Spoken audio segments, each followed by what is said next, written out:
Halos 2 linggo pala kami hindi nagkikita ni Di. Opo, talagang na-miss namin yung isa't isa. Ganito pala yung pakiramdam ng LDO. Kailangan din kasi talaga naming umuwi kasi may bagong project kami ni Di. Kumbaga sila na yung gumagawa ng way para makapagkita kami agad. Kaya naman, from D to D.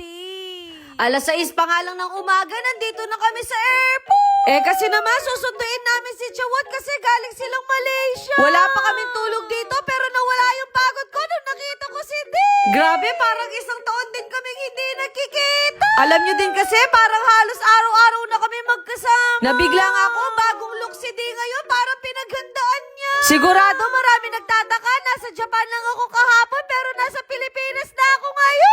Abangan nyo na lang siguro sa next vlog, no? Pagdating nga namin sa hotel, binigay ko na yung pasalubong ko kay Di. Sabi ko, pakibayaran na lang kasi naubos yung kwarta natin sa Japan. Siguro abangan nyo na lang yung unboxing ni Chawat sa vlog niya, no? Syempre, hindi naman ako papayag kung wala si Ate Adria. Hindi na nga ako nakapag-ayos kasi dumating na yung glam team ko, no? Magpapaayos nga tayo ngayon kasi gusto ko maganda tayo mamaya. Nag-breakout nga ako kasi hindi ko talaga hiyang sa Japan. Alam niyo naman to, mukha na to pang lokal lang, no? Nag-order na nga ako ng coffee para naman magising yung kaluluwa natin. Kasi baka mamaya bigla na lang ako nagsasalita mag-isa. Hoy, hindi ka gagano. Unti-unti na nga ako nagaan yung tao. Kaya salamat sa team ko na si Sir Mac Tabuso kasi lalo nila ako napaganda. Nagpadala nga ng complimentary dessert yung hotel. Tapos akala ni Di galing sa akin. Hoy, Chawat, sobra ka na. At kahit medyo late na kami dito, nakapag-photoshoot pa kami. Madalang ko lang din kasi ma-feel na ganito ako kaganda kaya sulitin na natin, no? Hindi na nga kami nagsayang ng oras, umalis agad kami kasi late na kami. Tapos 1 oras pa yung biyahe. Pagdating ko nga dito, nakapag-change outfit na ako. Kaso meron pala kami susuotin para sa photoshoot. Kaya naman ita-transition ko na to ng mabilisan. Pak, nagmukha akong teenager dito. Sa totoo lang, kinakabahan talaga ako kasi ito yung pinaka-first ever photoshoot namin ni Di. At talagang nakakataba ng puso kasi isa to sa mga brand na nagtiwala sa amin.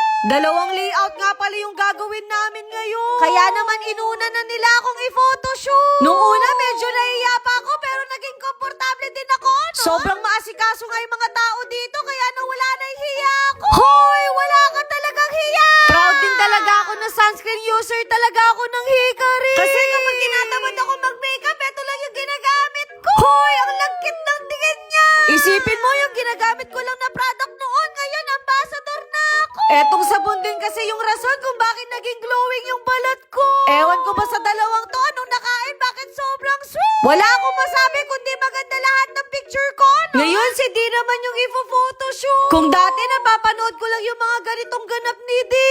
Ngayon, kasama ko na siya. Ang tagal din kasi namin pinagpe-pray na sana soon magkasama naman kami sa isang trabaho. At finally, yung isa sa prayer namin nasagot na rin. Diba? Para lang tong kasal-kasalan na part 2. Hoy, tumigil ka na.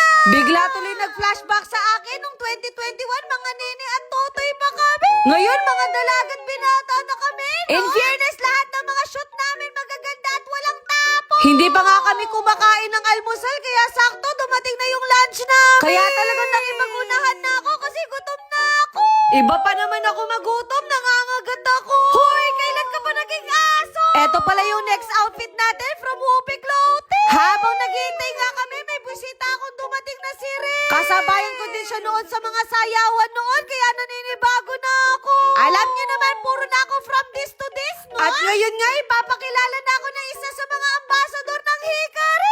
Grabe, finally, namit ko na yung mga boses. At hindi ko nga in-expect na ang gaan nila kausap. Para lang kami magtutropa sa sobrang humble at bait nila. Baka naman, pwede nyo akong padalhan ng lifetime na products nyo. Hoy, Erica, sumusobra ka na. Pagkatapos ko nga, si Chawat naman yung nag-contract signing. Ngayon, alam ko na kung bakit napaka-successful nila.